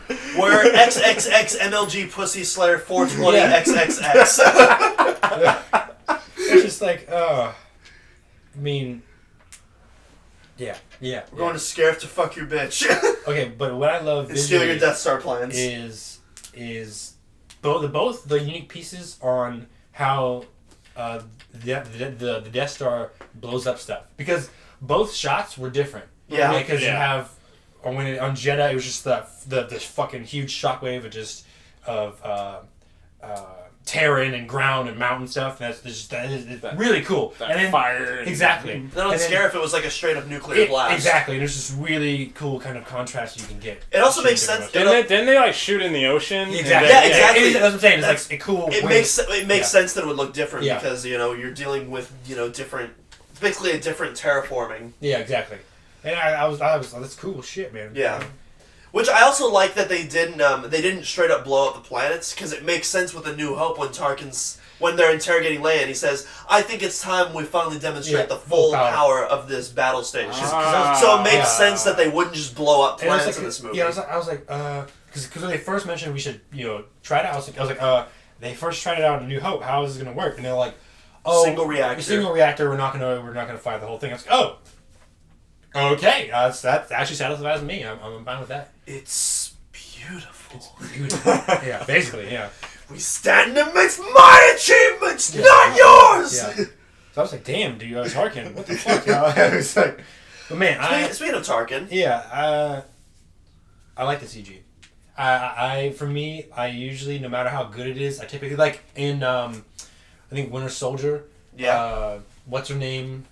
She's old now. Peggy Carter. Yeah, and a lot of people were like, oh, that's CGI. Yeah, CGI. I could totally tell it's CGI easily. Yeah. Like, it's really, really good, but at the same time, I'm just like, I can tell myself, even if it's really good, most of the time I can tell if it's CGI or not. So, Tarkin and Leia didn't bother me whatsoever in this movie. So here's the funny thing. I actually, when I first saw Winter Soldier, I thought it was makeup. I had no idea it was a CGI face until they said so. The Tarkin CGI, it's really weird because when I first saw Rogue One, I came out and I thought the Tarkin CGI was awful. The second time I still noticed it, but it wasn't anywhere near as bad as I remember it. It's really good. The animations, like it's some of the best artistic animation I've seen for a CGI model, and even though it was still noticeable for me, I can still just appreciate all the artistic talent and just it's still like it's a sign of how far we've come. Like you compare this to the prequels with all the outdated CG or the special editions, which all the terrible outdated CGI. Don't mention fucking Han shooting first. He's fucking like. He's like, oh my god, his awful, or the fucking Jabba scene. Oh my god. Where they dubbed because originally it was before they decided on what Jabba was. It was originally a human actor that was side placing him. So they replaced Jabba with him, and the scene where Han walks behind him, it's this awkward shift where he goes up. It's so. Does Devil wears tail? So it's just weird like. Yeah, it's weird. It looks like it was done in After Effects. It's horrible. I mean, probably. Back then, probably 99-ish, yeah. But yeah. But no, and then Leia, both times, and the second time because a lot of people were, I was looking out for Leia because a lot of people. One of my other friends, he said that he didn't like the Leia CGI at all, and so I was like, I had my eye on Leia. I'm like, okay, I'm gonna see if I can notice anything. I could not notice the CGI on Leia at all, except for a really tiny bit in her eye. But again, you have to search it out to really notice that part. Well, and you're just zeroing in. You're just like. With that, I'm hearing. I don't know if it was full CGI because some people were saying that it was. Well, it was an actress, and then they just kind of. Well, it was motion. Well, no, it was motion capture. Okay, yeah. But the whole Leia face was entire. It wasn't an actress. I was like, it was the face itself was entirely CGI, but the movements for both Leia and Tarkin were both motion captured. Yeah. Oh, thinking of movements, y'all think Vader was kind of thin when he walked out? When he walked out after they escaped, he walked out and his legs were I felt like his legs were like toothpicks walking. I was like, okay, interesting. He looked a little bit more. I don't know. Maybe it's probably because he wasn't standing I didn't notice. He wasn't. He was because he wasn't standing in a darkish room he usually is. Or he doesn't have his cape behind him because I don't. Yeah. Maybe we don't see his full body like that usually. So I'm just like. His legs look a little bit thin, but I mean. You mean when he's looking out at the Tantive taking off? He's all because the cape is flowing because they're standing in I think it was just outer space. Yeah, I think he just didn't have his cape, and it was weird. But anyway, yeah. It's Vader exposed. Vader crazy. I like that. And it's it's just that's the best part of the movie is that damn Vader scene, dude. Yeah. I love the whole last hour, the whole Scarif battle, the space battle. I mean, oh my gosh, that Vader scene is just when the Vader scene is just right. I found it, but I did feel the fucking whole. We get up to the top of the thing, and for some reason the whole thing's out of alignment, and she's got to go to the other. I felt like I'm playing Fallout New Vegas, New Vegas, and I have to go. Oh, I gotta realign all the things that just fixed. Again, filler material you could have used to expand the characters, but instead we have stupid, pointless bullshit. Boop. And director couldn't give him time to get up there just by making her have to do something stupid. We're just like, okay, it's alright. It's whatever. But see, back to Leia. So they show Leia, and there's a little girl sitting in front of us. She's like, "Oh, mommy, Leia!" My brother is just like, "You goddamn right." He said it really soft. Goddamn right. Should have pulled in and just said that right next to him. Goddamn right. As I said, I like. Both of them. Shit. I didn't have too much problem. And I think with Tarkin, I think it was more because I was trying to decide the third time I was really, really, really, really watching his CGI and how much I liked it or not. And I was just like, at first it was it's okay. They use it in the shadows. I think that's what works a lot. And then when he has full light on him, I thought he looked better because they didn't have to shade his. Depending on where he was in the room, they didn't have to shade it there. So I thought he did. It looked better when he was in the only time, because the CGI was really good up until they did close-up shots of his face because he has a lot of wrinkles, and so all those individual movements is when you can see. And when he's standing next to another human, you can really see that a lot of the disparities there. But you know, when it was his reflection in the window, or when it was a far shot or a panning shot, you couldn't notice anything. The first time I thought that's what they were gonna do was just have him kind of just in the window and just have his reflection. To the window. Yeah, just not have him like he's there, but he's not gonna be facing you. Yeah, he's not. Gonna and then he turns around. I'm like, oh wow, okay. Holy shit! I was surprised, but yeah, I liked it. I didn't have a big problem with it at all. So keep trying. Really. Yeah. I mean, we are so fucking close. Like, and you know what's the thing about this is what they can do with like Kylo Ren and 8. What are they gonna? I don't know if they're gonna have his map or just like because now he had sliced in the face. Yeah, now he has, that line was not in the trailer. It was. I mean, that line wasn't. That's what I meant to say. I fucked up. Yeah, nor was there. Oh, well, this is rebellion. So I rebelled. I was so glad. Horrible. Oh, that was horrible. That is one of the good decisions. Yeah. that was made in the research was to toss that line. Horrid line. Which is hilarious because in going off topic, but in the Battlefront DLC, one of Jin's taunts is I thought this is a rebellion, which I actually like because the taunts are supposed to be kind of like cheesy and dumb. So I actually really like that's the taunt. That's kind of funny, but it's just I enjoyed it. I personally, I didn't mind it flipping back and forth because I'm paying attention to that, I guess. But the entirety of up until they get to Scarif, I thought the entire movie itself was just slow. I didn't really. There's a slight pickup, but I didn't think even when they were on Jeddah, I think it was even a slow kind of rolling out of the movie. Just waiting for the snowball to get bigger. Exactly, it was one of the we're just used to it kind of being a little bit faster than that, but it just wasn't. And until all of a sudden he goes, "Oh, we don't want to fight." Until after they stood around in a circle debating. It's like, oh, we don't want to fight. Oh, okay. And they died off again, and then just like, we're leaving. And okay, perfect.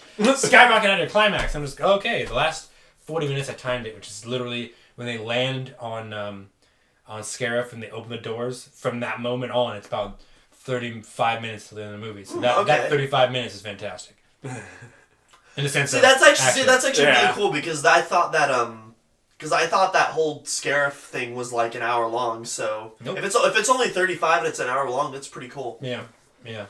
So it's good.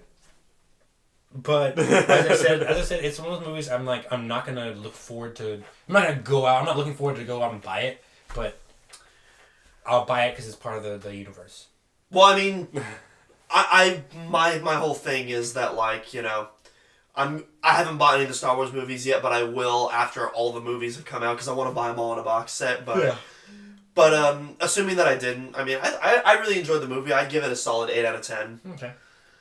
Because for me, after the first 45 minutes, which I thought was an utter mess. After that, I'm on board, and then the Scarif battle is to the very end is almost flawless. Yeah, almost. Almost. Oh, man, I have to say, dude, like, whoever thought of literally shoving a Star Destroyer into another Star Destroyer into... Oh, yeah! Shout out to the Hammerhead cruisers, which originated in Star Wars Rebels. Yeah, I was like, perfect. Yeah. I was like, that's awesome. It's like Return of the Jedi. We crashed the Star Destroyer into a Super Star Destroyer. How do we top this? Let's crash the Star Destroyer into another Star Destroyer and crash that one into it. Yeah.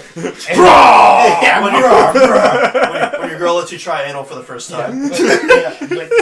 And I loved when Vader's flagship comes up. Oh, and all the ships that are going at light speed just hit it, and you're just like, that's so funny. Oh, you some people didn't like it. I was like, I love that. Awesome. Brought a lot of they're trying to escape right now, and then brings a lot of fucking weird. Because it brings that whole prepare a boarding party, and I was like, yes. Well, because seriously, when he first Vader's just like, you didn't see that. Yeah. Well, when I was in the theater and that first happened, and he said prepare a boarding party, I'm like, okay, hold on. Are we just setting this up for the A New Hope boarding, or is this a different scene?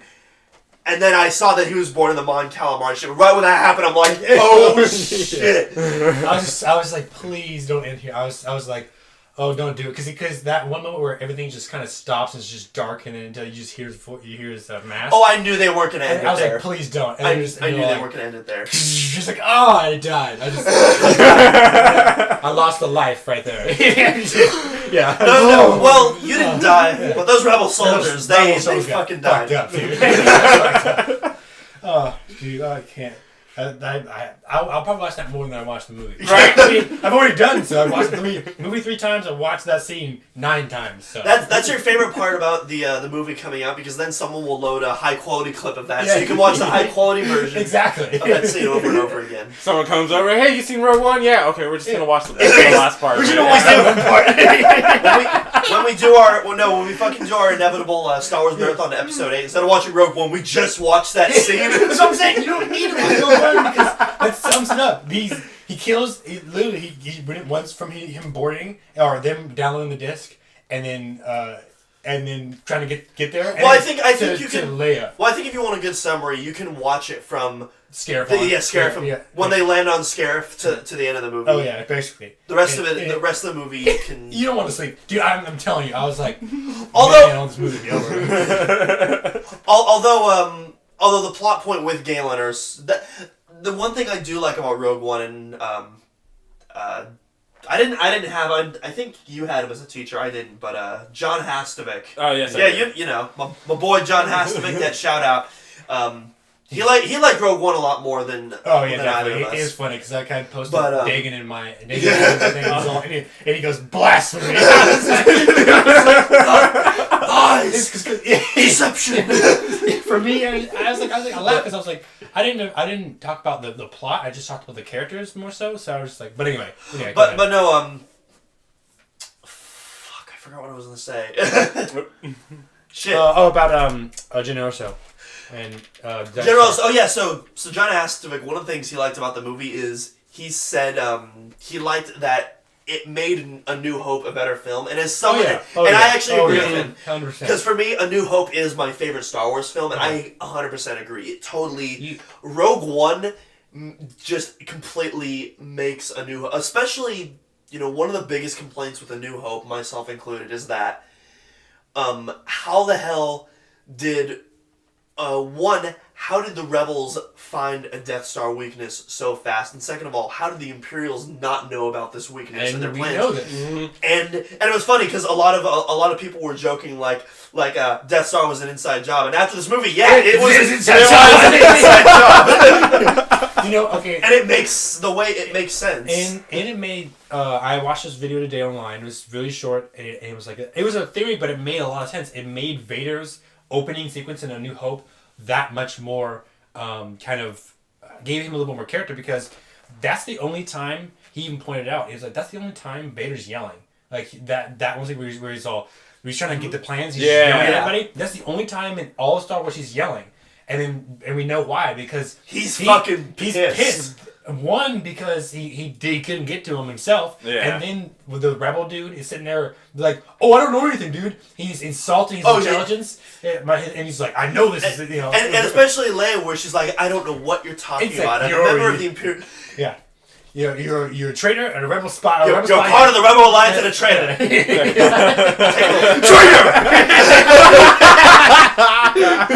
I'm saying, man. I was like, Vader busts out the fucking riot baton. I'm just like, it makes the events and the scenes that already made sense make those better, and the scenes that didn't make sense, it makes them make sense. Yeah. That was terrible. That was fucking awful grammar. So basically, what happened? Filled in the blanks. Basically, what happened is it did for A New Hope. Makes me happy. Exactly. It did what for A New Hope. Stealing your gag from the last episode. Yeah. That's your mine, but I was kidding. It did for New Hope. No, he started that on last episode. Yeah.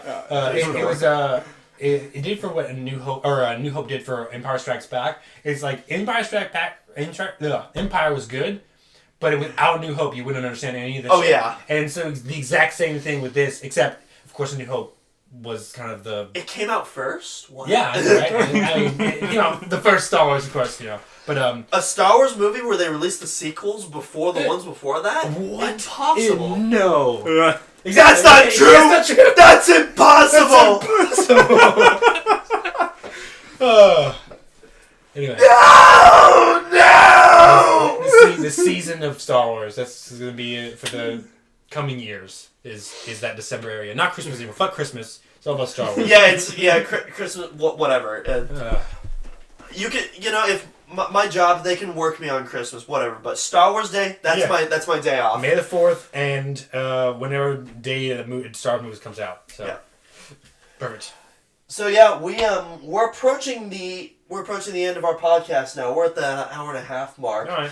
Before we go though, we're going to do another quick top 5 round. This time, so we talked about the best of 2016 for the culture of film, music, and gaming. The year is now 2017 as we are recording this, and as you are listening to this. Maybe you're listening to this in another year. If so, that's pretty cool. But that's cool. Hopefully, we'll be blown up by then. But yeah. If so, I mean like the podcast, and not the world or anything. Yeah. But yeah, I don't know if you are listening to it. It's not 2017. That makes our next section kind of not important because we're talking about our most anticipated films, music, and games of 2017. So, if this will load up. Oh no, technical difficulties. What? Anyway, there we go. All right, perfect. Okay, so we're gonna start off. We're gonna start off with music, and again, like last time, gunshot it. Keep it 20 seconds max. My number 5 pick for my most anticipated album is "Harmony of a Champion" by a variety of artists. There's been this is another I name dropped him earlier, but Darren Kerwin, who I talk with a lot on Twitter. He is the head of a website called Shine Sparkers, and he's also the project director of these Harmony albums. It all started with a couple of Metroid tribute albums called Harmony of a Hunter and Harmony of a Hunter 101% Run, which it's a Metroid Prime 2 reference, the 101%. Yeah. And the next project after that was a couple of Smash tribute albums, which was Harmony of Heroes and Harmony of Heroes Final Smash. And this next one, Harmony of a Champion, is a Pokemon tribute album. Okay. Which I don't really play many Pokemon games, but I really do enjoy the soundtracks for the games. And it was supposed to release last year for the Pokemon 20th anniversary, but it didn't quite make that release. So it's going to be releasing this year. Perfect. For me, all my albums are going to be. These guys are just kind of hinting. They're not. They're to be determined the dates, but they're all definitely going to be this year. Understandable. The band, the Scale Summit, great instrumental band. Wait, I love. They're having a new album? Yeah, they just announced that they've written the album and they're going into the studio. I think in February. So, boom, should be out this year. Ooh, I look forward to that. This one for you too. There you Sweet. go. Did you have one specifically, or just take that one on with us? Generally, I don't have one in specific. I haven't researched that much. Okay. All right, so I'll take it from here then. My number 4 most anticipated album of the year is "Lower the Bar" by Steel Panther, coming very soon. Nice. The 12th? February 12th. Yeah. Okay, yeah. I think February 20. I think it's February 20 something. I can't remember. All right. But anyways, I've liked all Steel Panther's albums. Their last 2 albums are tied as my favorite. Nice. The 2 singles they released are pretty whatever. But, I have faith that it's going to be a great album because it's Steel Panther. Yeah. You're number 4, Zachary. Psycho Stick's album. I know they've been hinting at. They've released their Noel, which is the spoof cover of BYOB by System of a Down. Fantastic. It's funny. I love it.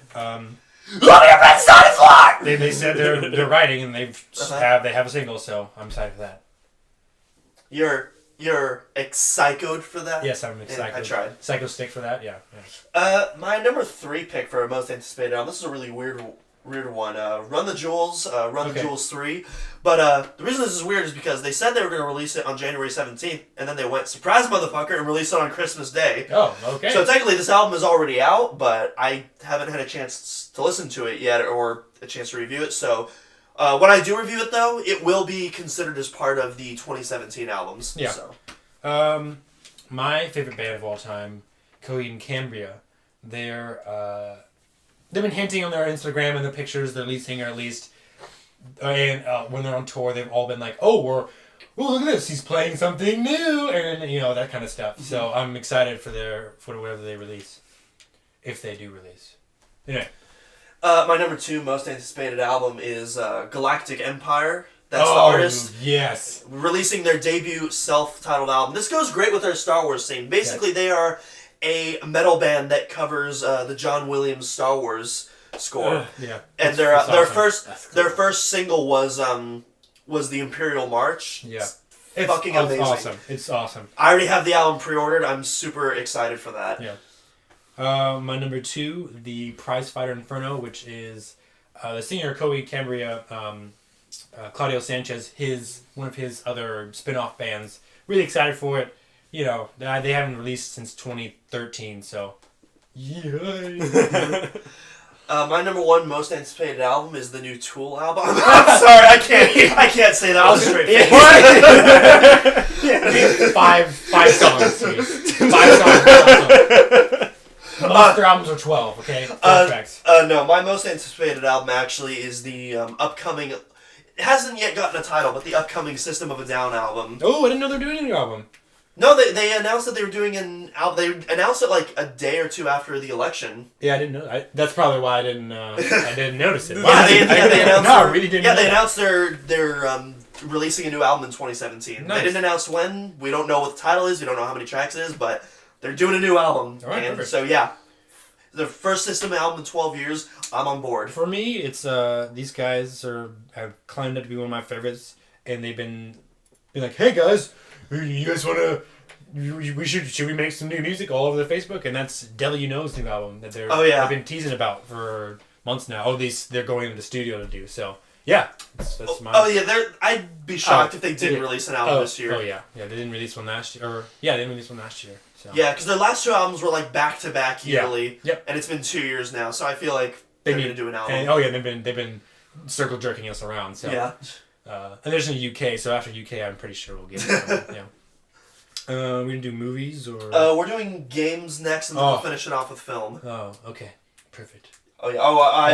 I have a lot of good shit on here. I had movies and games. I'd be like, can't have that. No, too many. Cut them off. Cut them out there. Yeah, but go ahead. Start. Alright, I'll start this off. My number 5 most anticipated game of the year is We Happy Few. Okay, was it on the Wii? Okay. We Happy Few. I see what you did there. No, it's. Yes, but I know. Yes, It's on the Xbox One and PS4, not any of the Nintendo consoles. Yeah. Not even the Switch, to my knowledge. I'm pretty sure it'll be on PC though. Yeah, I'm pretty sure. It's probably on PC. But basically, it's a very BioShock-esque game. Yeah. It's an interesting it's a very interesting survival horror game. I haven't seen any of the gameplay of it since the E3 trailer, but I was very intrigued by it. You're on fucking acid the entire game, basically. Yeah, the happy. Yeah. The one where everyone's taking the drugs that make him happy, and that's how you see, and you got to keep that kind of balance, so they'll notice and start killing you and shit. Yeah, really intrigued me. And so what happens is when you die, the game is supposed to. You're not supposed to be able to play the same stuff over and over again. It's gonna be different every time you die. So that's what I'm excited for. For me, God of War 4.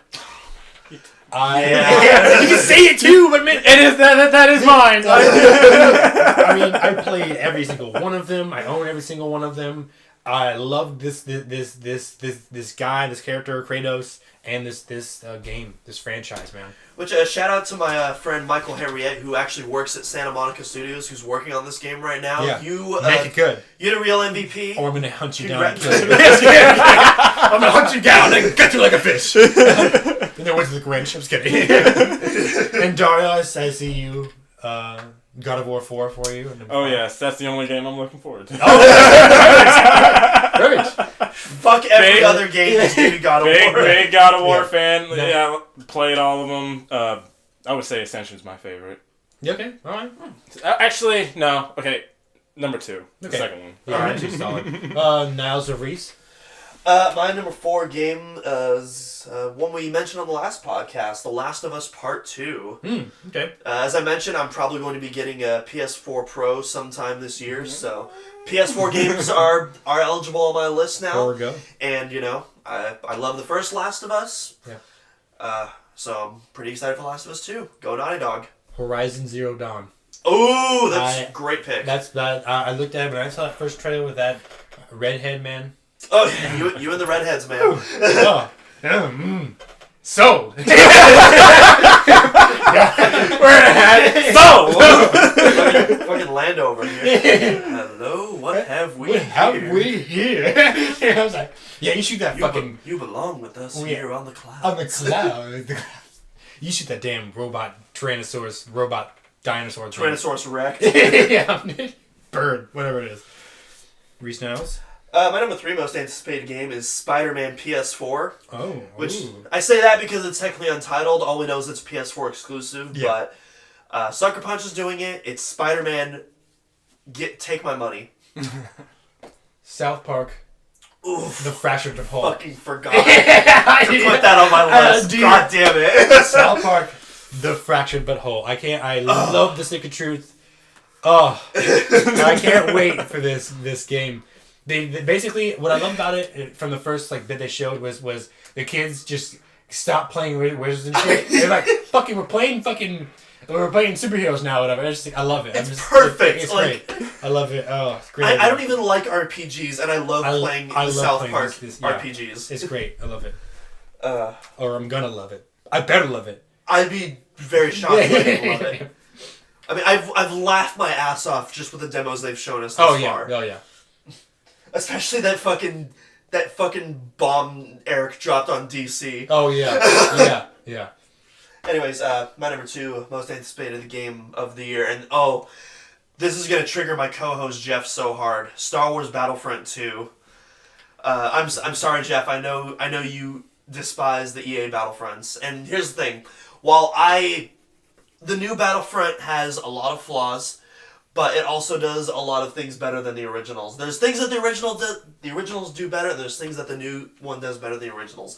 I love both games a lot for their different reasons, and I've played the living shit out of the new one. I'm level 100. Cannot wait for Battlefront 2, especially because Forced Order is confirmed. Zachary. Since I'm a PC master race master of the arts, this game it was one of my favorite genres, which is the real-time strategy games, the base building, the army building, the resources, controlling all that Call stuff. of Duty, right? Yeah, exactly. like StarCraft, in this vein of StarCraft, stuff like that. But Dawn of War 3. Nice. It's in the Warhammer 40,000 universe. I love that universe. It's so grim and dark and unique in itself, which ended up being ripped off by what I just mentioned, StarCraft 2. It's kind of blatant. It wasn't admitted, of course, but you can clearly see it. Oh, yeah. Anyway, you're number 1 there, buddy. My number 1, dude, Legend of Zelda Breath of the Wild. My body is ready. 100%. Same exact thing. I'm Legend of Zelda. That's your number 1 too? Yes. Nice. Yeah. I'm feeling it. I'm feeling you now, Mr. Krabs. I can't. It looks breathtaking. Yes. Yeah, it took my breath away. But yeah, now we're on the home stretch, everyone. Movies, baby, movies. Top 5 most anticipated films of 2017. Zachary, you want to go first? Yeah, it's funny. I have 10, but of course I had to take the 5. Yeah. And you can talk about all 10 in a Facebook post. Exactly. Number 5 coming in, Guardians of the Galaxy Nice. Volume 2. Dude, I love that. I mean, out of the left field comes Marvel with a really good, unique, nobody fucking knows who these people are movie. Boom. Yours, Reese. Or do you have one, Dario? Yes, I do. Oh, yay. My number 5, Alien Covenant. Oh, yes. I forgot. It's better than Prometheus, I swear. So off topic, I just saw Prometheus like a week ago and I fucking hate that movie. Did you fall asleep? I fell asleep. It's very slow. I was like, no, it's not. It's everybody in that movie is retarded and deserves to die. And do you hope they burn in hell? like, wow, you just came up with this insane scientific hypothesis. What facts do you have to back up your claims? It's what I choose to believe. Die.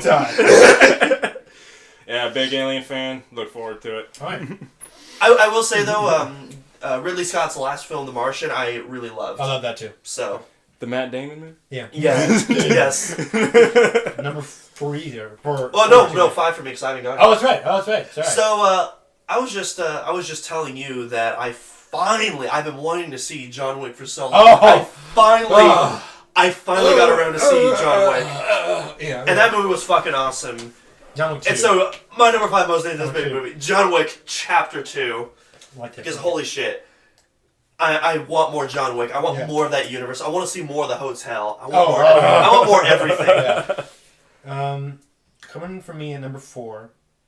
It's a very, very loving movie. It's a romantic comedy, I think. Logan, right? Oh, yeah. Yeah, exactly. Wolverine, I'm thinking his last movie, I suppose, so let's get this rolling, man.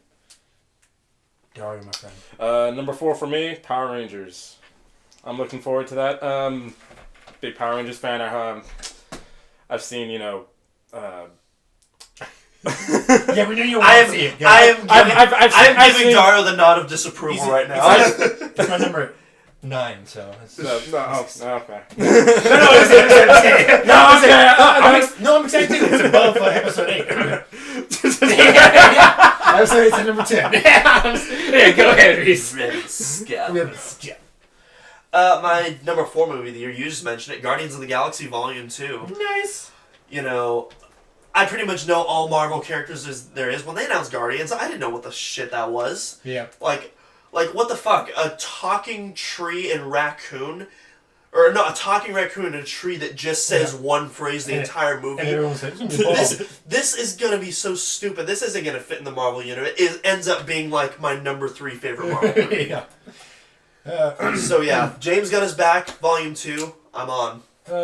There's a game and I think a book after this movie that I have at number 3, The Dark Tower, that I'm excited about. It's cool. Idris Elba's in it. He's going to be, I think, the gunslinger, which is... It's like an RPG-esque game if you play it. It's cool. I can't wait for it. I'm intrigued, really. So, Dario, my friend, number 3. Number 3, Thor, Ragnarok. Good pick. Waiting for a trailer. Yeah, basically, we all waiting for the trailer. Yeah, we got 2 out of 3. We're just waiting on Thor. World War Hulk. I mean, that's all I want. Well, not a Planet Hulk, not World War Hulk. Yeah, that's what I meant. Sorry.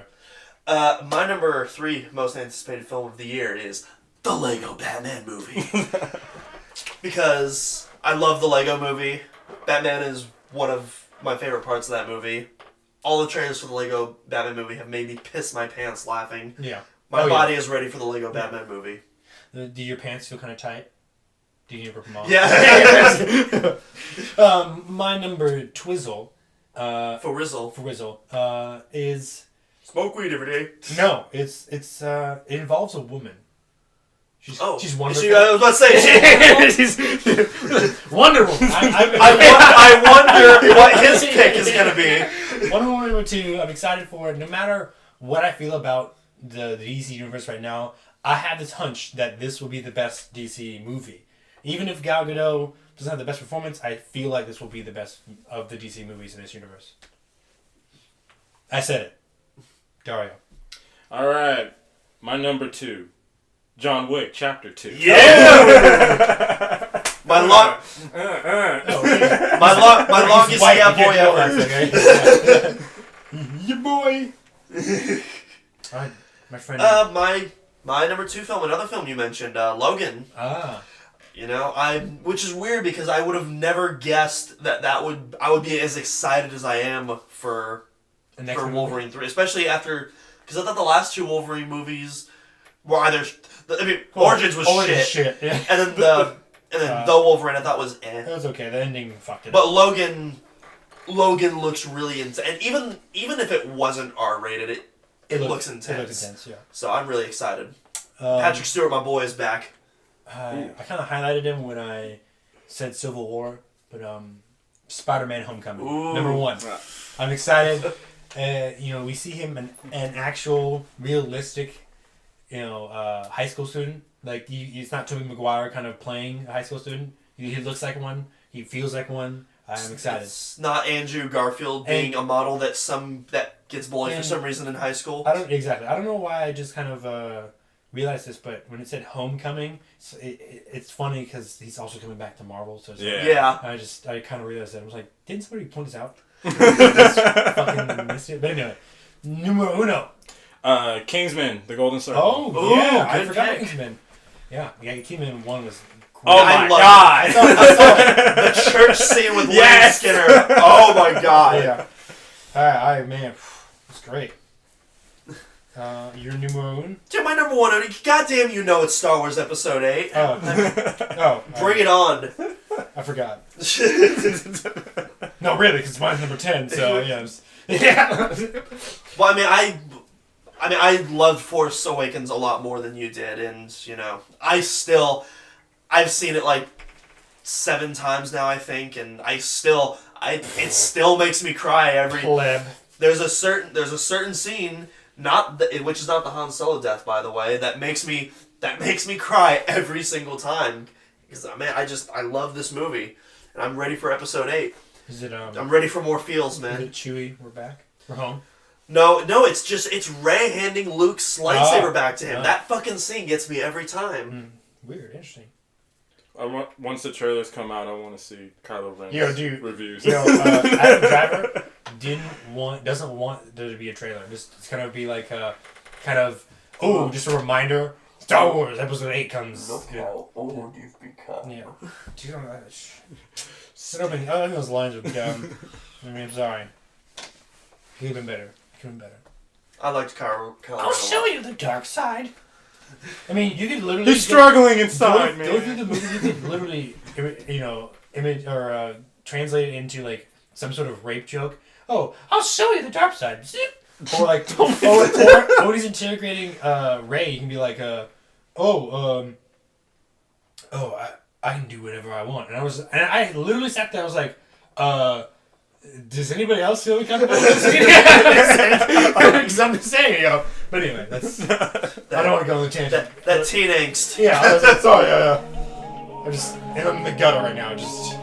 Anyway, that's it for us, I suppose. Holy shit, we actually kept this under 2 hours. We did it. Yeah. That's our podcast. Fuck off. Yep.